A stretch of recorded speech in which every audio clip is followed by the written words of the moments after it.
யார் மானே? நான் இந்த ஊர் பண்ணையாரோட பொண்ணு. அது மட்டும் இல்ல, இவங்க எல்லாம் என் கூட படிச்சவங்க. இவங்கள பத்தி எனக்கு நல்லா தெரியும். இந்த மாதிரி தப்பான காரியம் செய்யறவங்க இல்ல.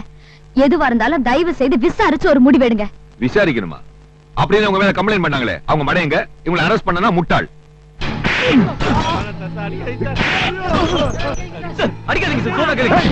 நீ சொல்லி நான் கேட்கணுமா?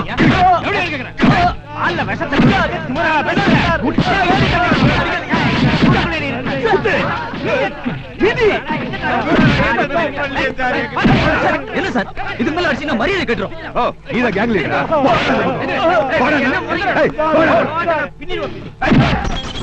இதுக்கு மேல எவனா பேசுனீங்க ஒத்தனும் உயிரோட இருக்க மாட்டீங்க. ஜாக்கிரதை.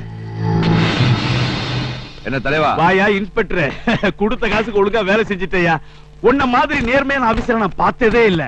இந்த பயலுங்களை இப்படியே விட்டுறாத. இன்னும் 1 மணி நேரம் கழிச்சு டீ போற வாங்கி கொடுத்து அதே அடி 1 வாரம் கண்டினியூ பண்றேன். அதுக்கப்புறம் அந்த பயலுங்களை வேலூருக்கு நான் மாத்திடுறேன். அங்க மிதிக்கிற மிதியில மொத்த பேரும் செத்துருவானுங்க. அதையும் மீறி ஒத்த 2 பேரும் தப்பிச்சானுங்கன்னு வச்சுக்க. அவனுங்க ஊருக்குள்ளார வரும்போது அடையாளம் தெரியாம வீல் சேர்ல தான் வரணும். அதான் என் லட்சியம். வாழ்க்கை ஜனநாயகம். சித்தப்பா இன்னொரு 10 இந்தாங்க. 2வது தவணையா புடிங்க. இந்த கடமையில இருந்து என்னைக்குமே மாறிடாதீங்க. உங்களுக்கு மேல் இடத்துல சொல்லி நான் ப்ரமோஷனுக்கு ஏற்பாடு பண்றேன். போயிட்டு வாங்க. வந்துட்டானுங்களா சிவப்பு துண்டுக்காரனுங்க? யோ வாத்தி, எங்க போற? பசங்களை ஜாமீன் எடுக்க போறியா? நானே நம்ம ஊர் பசங்களா சேர்ந்து காலையில இருந்து ஜாமீன் எடுக்கிறதுக்கு கடுமையா போராடிக்கிட்டு இருக்கிறேன். அந்த இன்ஸ்பெக்டர் விட மாட்டேங்கிறான்.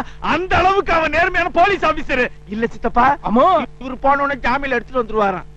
தெரியாம தான் கேக்குறேன். என்னை விட இந்த ஸ்டேட்ல நீ பெரிய அரசியல்வாதியா? இவனுக்கெல்லாம் ஒரு சேவப்பு துண்டு மேல கை வச்சு தொலைச்சு முடியாது. தொலைச்சு என்ன பத்தியோ துண்ட பத்திய பேசுறது கொடுங்க. நான் யோகில இருக்கேன். சொல்ல மாதிரி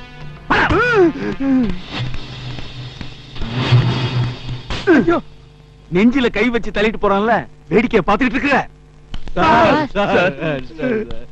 சார், எங்களுக்கு ஆகாதவங்க எல்லாம் சேர்ந்து எங்களுக்கு எதிராக சதி பண்ணிட்டாங்க சார். பால் கடையை இழுத்து